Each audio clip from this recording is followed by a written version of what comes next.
In numerology, 2021 is a 5-year. 5 is the number of change, and we have definitely been feeling that. And this has been gathering momentum as the year has gone along.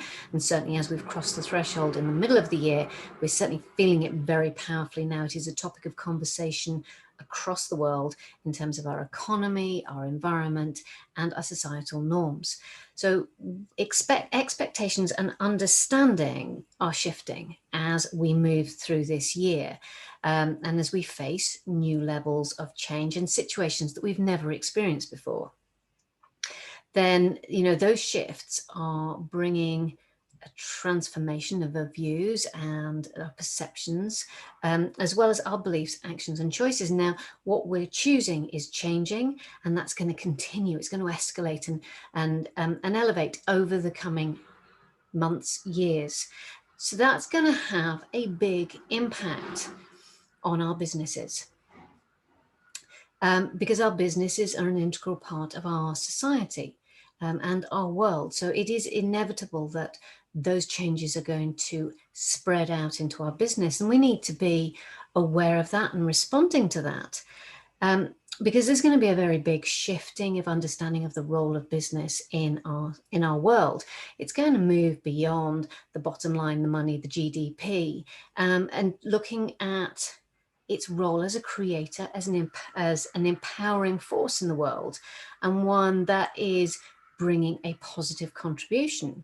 So business is going to become a solution to our challenges rather than the creator of them.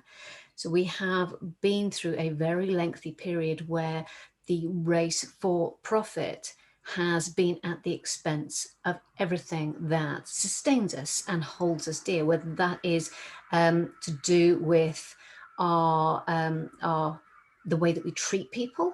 And we know we are becoming increasingly conscious of how our choices of what we choose to buy and consume are affecting people and how they are being treated. So we are seeing examples, obviously, of child labor, slave labor, in order to produce these very cheap goods. And we're seeing, we're becoming aware of how the need to have cheap meat is causing massive forest deforestation in the Amazon in particular. So all of these things we're becoming much more aware of. Now, that is one of the things that is going to change our focus when we're dealing with businesses. So the morals and ethics of some of these big companies are really going to be called out. And that is going to change the way that we interact with businesses. And of course, that has big implications for us as business owners. So business is going to become a very positive part of our life-sustaining systems, where respect about that interdependence and interconnection between all aspects of our life and our systems is understood and built into how we work.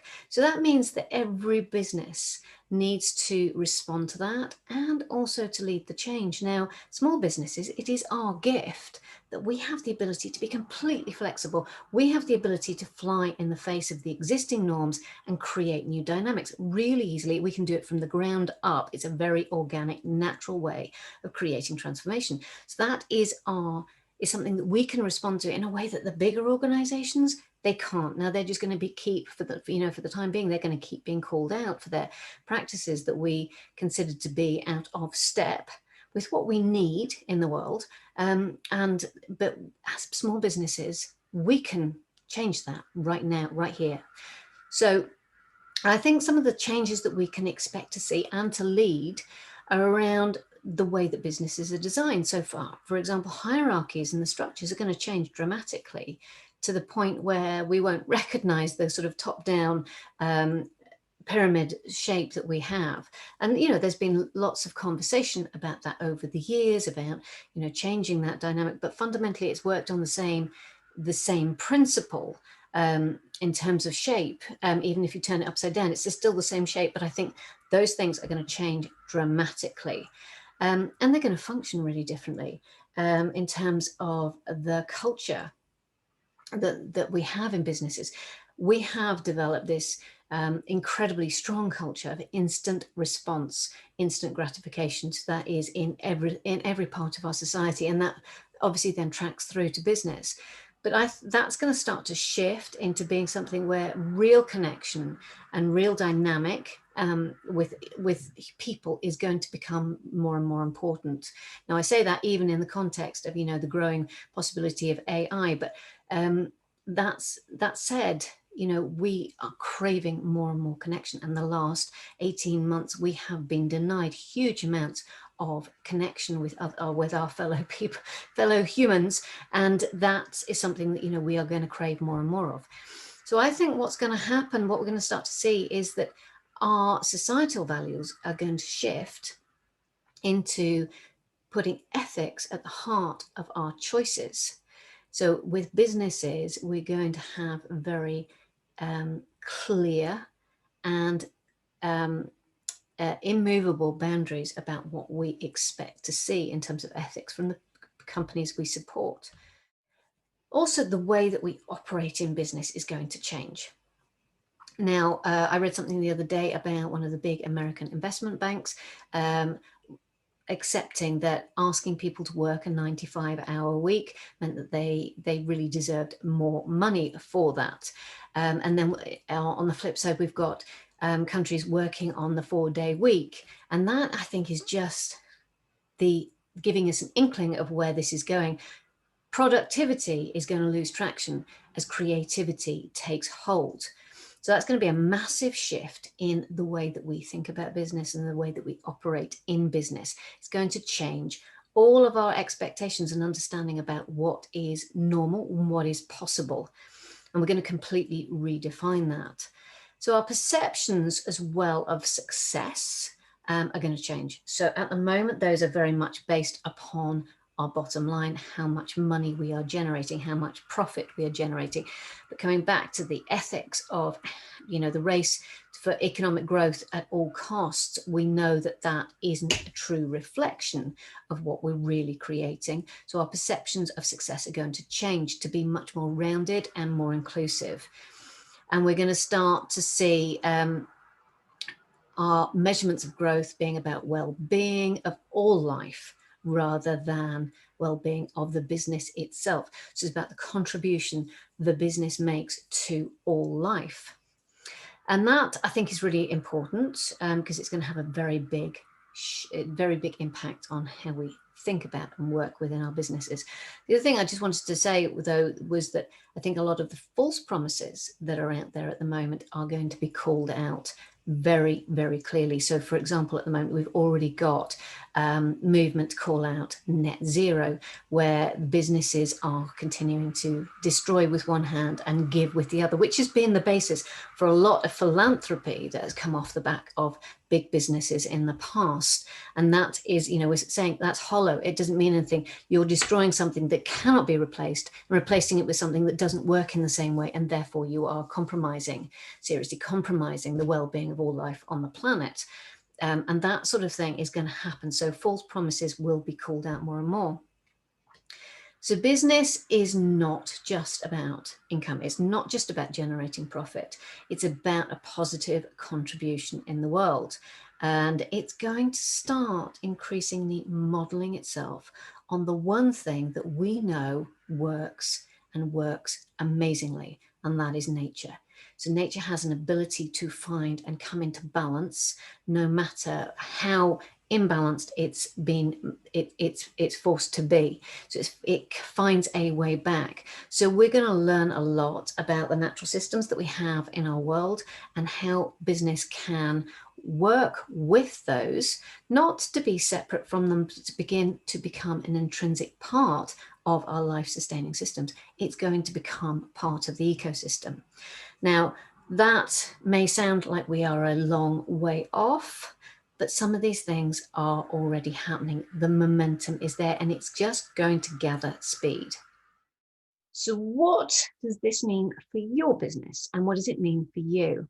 Well, I think there's some really simple things that we can start to do now to put us in a position to respond to these changes and to lead them.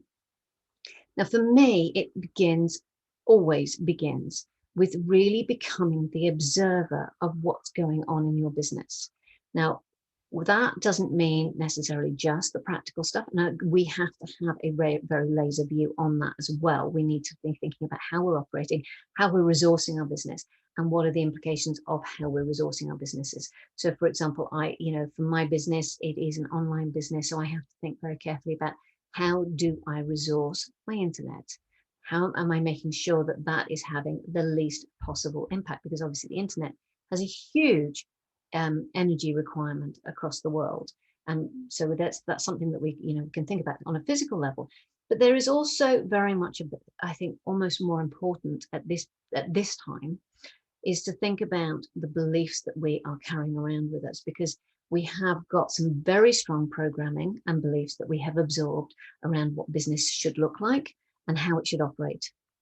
And we are continuing to buy into that in order to build successful businesses. And what we actually need to be doing is really listening to that inner voice to find self-determination and our own path forward.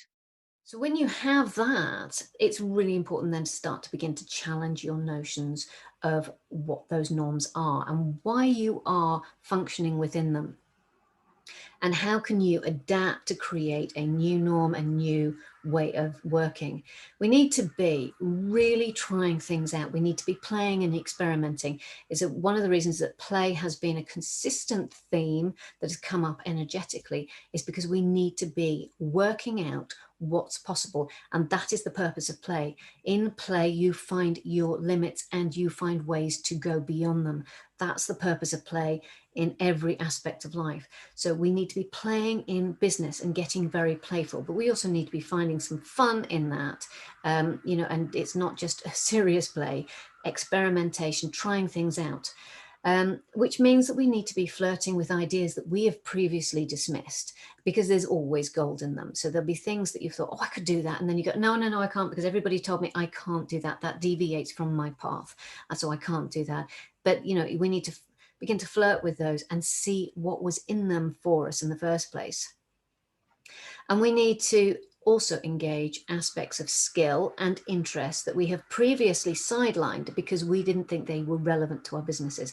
Everything that you have created within you, in your life, every experience you've had and every interest that you've pursued has given you something that is critically important to your business in the future.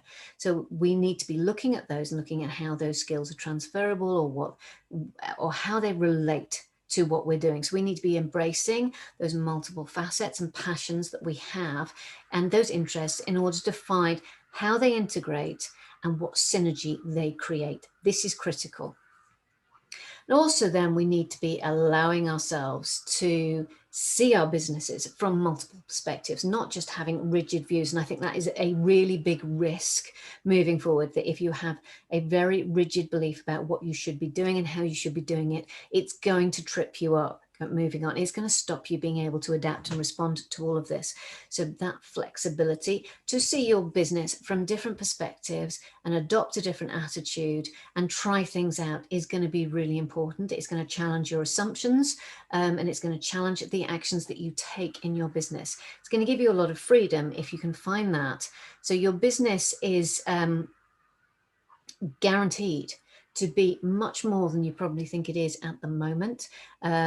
And it's got a wider impact. And that, to me, is one of the big things that we need to be working on now. We need to be really thinking about the greater impact that we want to create through our businesses. Now, we tend to keep this really small. We tend to keep this very contained. And I don't mean that we're undershooting, but we describe it in ways that are very contained. So we'll talk about how we help people to do this and that. But actually what we're really doing is 10 steps beyond that.